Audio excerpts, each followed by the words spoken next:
मुखिया जी प्रणाम। प्रणाम प्रणाम। और सब बढ़िया।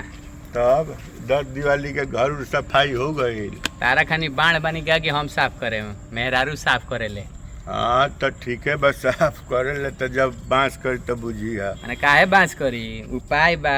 जब जाके कहले नु कि चली साफ करे, हाँ। एक एगो बहाना बा। कवन?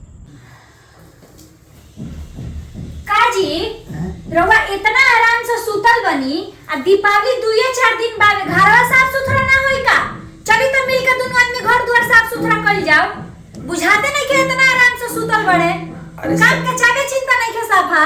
अरे इतना काहे चंचनाता रू, मन करता साफ करे के, लेकिन जानता रू हेजी से लेके हेजी ले हई पूरा डांड ले नस एकदम घींचता और हाथवा बनू ऊपर हेंगो उठते नहीं के तो केंगो हेंगो झाड़ू मारे तू ही बताओ। हम सब रउआ बहाना बुझाता नहीं, बुझनी हमरा के पागल मत बनाइए, बुद्धू मत बनाई। रउआ हर साल इहे ड्रामा करेनी, ए साल कोनो ड्रामा ना चली। चली उठाई चुपचाप झाड़ू लेके चल के झाड़ू लगाई। पागल बनाओ तनी, माने मरद के तू बात के तू विश्वास नहीं करो। माने हमर देह रोई तो हम करती ना। एगो काम करो, दिवाली में तू झाड़ दो, छठ में हम झाड़ दे। ना ना ई सब कोनो बहाना ना चली। बताई इतना बड़का घर बावे, हम अकेले कैसे साफ सुथरा करें? हमर तबीयत खराब हो जाई तब तो हम छठ केंगो करें? अच्छा तू बताओ, हमार तबीयत खराब बता हमरा माने तेरा तोने सुताया नहीं क्या हो? रउआ हर साल हिंगो झूठ बोलेनी, हम बुझदा नहीं रउआ बात के। तो हर साल हिंगो करेनी। हम सब बानी काजी। हाँ बानी। हां बानी। रुको रुको रुको, आओ पूछल जाओ का बात बा। अरे इनको तो तबीयत खराब रहलो, इनको तो गोड़ ना उठत रहलो, आ हाथ हल्का हो गई रहलो। बुझता नहीं तारा बारे में सब। आव तनी हम रुक जा, तार तबीयत खराब हो रहलो नु, अब पीट पीट के तार तबीयत खराब करे। कहाँ काम बा? तनी सुने को काम रहल दीदी रउआ कहने में छोटा को काम रहल कर के चले कन तुरंत। अच्छा काम रहलो, काम छोट को काम बा। अच्छा कौन? अरे ना माना करेली तो दिल बहुत बड़ा हो। हां तनी सु काम ना तनी सु काम बा। का क्या है तनी? अच्छा पड़ोसी को ना बात की हैं? अच्छा ठीक बा। हाँ पड़ोसी बानी, पटीदार बानी तो मिलजुल के काम करे के चाहिए। तहरा काम पर हम काम आ गए नहीं, आ हमरा काम पर तू काम आ गई। तो कह दे। ठीक बजे ठीक ठीक आओ। बेचारा कितना अच्छा बाड़ा, इनका तो हम झूठे सब करत रहनी। इतना सबके बीमारी ना पाले के चाहिए। जाई काम बढ़िया से करके आ जाए टाइम से। ठीक बा। का काम बा? तनी हाथवा नहीं के पहुंचे तनी कर देती। झोल झरे के बा। हां तनी सुन हम हाथवा नहीं के पहुंचे। अरे तो कहतू नु ये हो। हां ये हो। है अभी झाड़ दे तनी। बैठी रौरा बैठी खाली। तोरा खाली बैठ।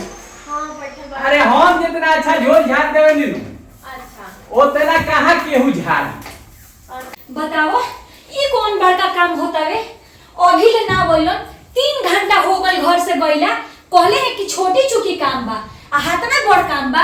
ई कौन काम बा कि अभी ले घरे ना आइलन? आज इनका के आज ना बतईनी तो ये कहिन हमार घर साफ सुथरा करे के बा तो तबीयत खराब हो गइल बा, आ दूसरा के काम करे के तो 4 घंटा हो गइल अभी तक ले ना आइला। बाप रे बाप, का करो तो अब इतना बढ़िया झाड़े नहीं तो दीदी के तो बढ़िया आराम होत होई। तार दीदी अब बुझ जा कि वो तेरा खाली देह चोरनी हां केहू ना देह जोड़नी बैग हमेशा बैठ रहेली। देखो काम ना करेली, कबू ना सब काम रवे करेली। और के करी? माने इतना बड़ा देह चोरनी ना बैठा रहे कहीं की हेजी दर्द होता होती। आज 8 दिन से घर के हम एकदम माने सही को देले बनी। हम तो एक हाथ में है को के रोबरे तो खाली इशारा कह देती तो हम कर देती। अच्छा हमके लागल कि वो ना करत हो। बे ई सब हमरा करबी तो चुटकी के खेल बारे। अच्छा तब तनी रहू बताई रहू झाड़ दी। अरे एक नंबर रौरा कबो आधा रात के भी कबो रौरा कुर्सियों लेके भारत हमें से को हने एक येने ऊंख है में कुर्सी लेके तुरंत आ जाए। आ सफाई तो हमार माने समझी कि चिटकी के खेल। दीदी तो कहत रहनी है कि सब काम होने करनी हो। बाकू का करी है ऊ तो देख चोरनी नंबर 1 ही है दीदी। और फिर तू दीदी रख ले बड़ू तारा जैसा मेहरारू के एक शब्द ना बोले के चाहिए। देखी हमरा से कहती हम तो झाड़ू पोछा सब राउर को देती हई हमरा कोरे में कितना टाइम लगेला। औरी का करे नी रहुआ?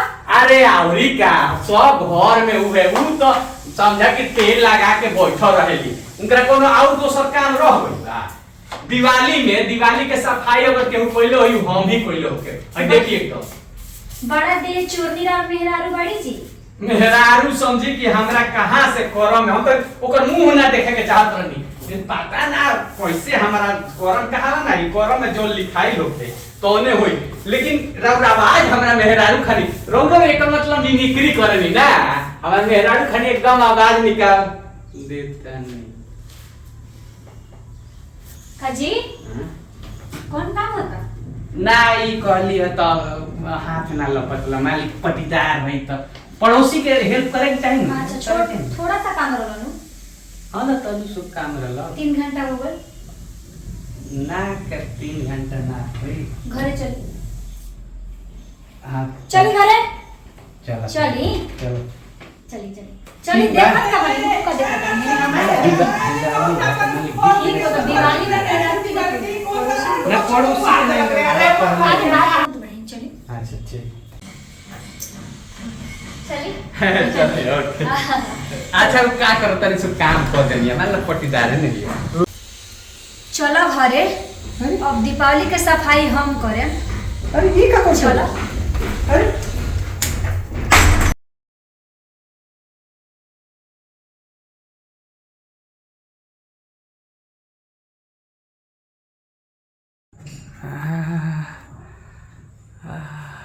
ठीक बानी नु? हां ठीक बानी है ने दर्द करता जाई का होलो वके अब के तो ठीक रहनी है, हमरा घरे झाड़त रहनी है। हाँ अरे कुछ ना बहिन, यहाँ के पंखवा साफ करत रहनी है नु हाँ। तले हाथवा से छूट गइल अब गिर के मुहवा फूट गइल है। हां गिर गई हां। हां पंखा साफ कोई नहीं हनु और लात से लाग गिर गई है। बहिन और कुछ साफ सुथरा कराए के बा का?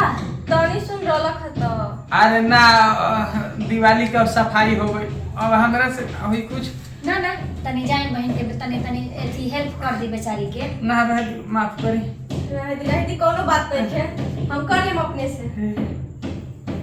हमारा तरह कहत रहो कि पंखा से गिरनी है हेंग मरद के मरल जला दिवाली पर लक्ष्मी हो कि का हो तू है? हम लक्ष्मी है या वही लक्ष्मी के तू दूसरा घरे जाके शिकायत करब कि दे चोरी नहीं घर के काम ना करेले आ इजरा के सफाई करे के बा, अपना घर के सफाई करे के बा, तो तहार हाथ झूठो के टूट रहलन ऐसे मार के साचो के तोड़ देनी हो। अब बाकी गुड़वो बाप गुड़वो टूट जाई तनी घर से बाहर ही निकल के दिखावो। जा तनी पानी अपना घर के काम करे के बता बीमारी झूठ मूठ के नौटंकी कर देता रह, तनी घर से बाहर ही निकल के दिखाओ, मार के गोड़ ना तोड़ देनी तो हम तहार मेहरारू ना। हमार तो दिवाली के सफाई हो गई, रौरा लोगिन के भी अगर पड़ोसिन बुलाती है तो देख ली दिवाली के सफाई। अरे बाप मैंने से किडनी खराब हो गई कारी है। नमस्कार दोस्तों, मैं आपका दोस्त वीआईपी विजेंद्र सिंह, हमरा संगे बानी आनंद मोहन पांडे मामा जी प्रणाम। सबसे पहले आप सभी को धनतेरस और दीपावली की बहुत सारी शुभकामनाएं और साथ में छठ के भी। तो हंसत रही मुस्कुरात रही, दीपावली मनाई, धनतेरस मनाई। ई video VIP Vijendra Singh YouTube channel और फेसबुक पर रिलीज होता जी। एकरा के ज्यादा ज्यादा देखी, फेसबुक पे देखता तो फॉलो कर दी, यूट्यूब पर देखता तो सब्सक्राइब कर दी। हमनी के ऐसा ही कंटिन्यू वीडियो लेके आवत रहे और रुआ एकदम धनतेरस मनाई, दिवाली मनाई, छठ मनाई, और जब रुआ ई समझी कि रुआ थक गईनी तो चुपचाप जाके 10 मिनट में वीडियो देख के ताजा हो जाए, या ताजा होके फिर काम में लगे। जे ताजा होला हमनी के वीडियो देख के कमेंट जरूर करके बताए कि हम ताजा होनी, तो वो लोग के हमनी से जवाब भी देम सन, और भगवान करे कहीं का मुलाकात हुई तो भेंट भी हुई। जी निश्चित। तो हंसत रही मुस्कुरात रही, वीडियो देखते रही। तब तक के लिए बहुत बहुत धन्यवाद। जय भोजपुरी। आप सभी को दीपावली की बहुत बहुत शुभकामनाएं। हैप्पी दिवाली।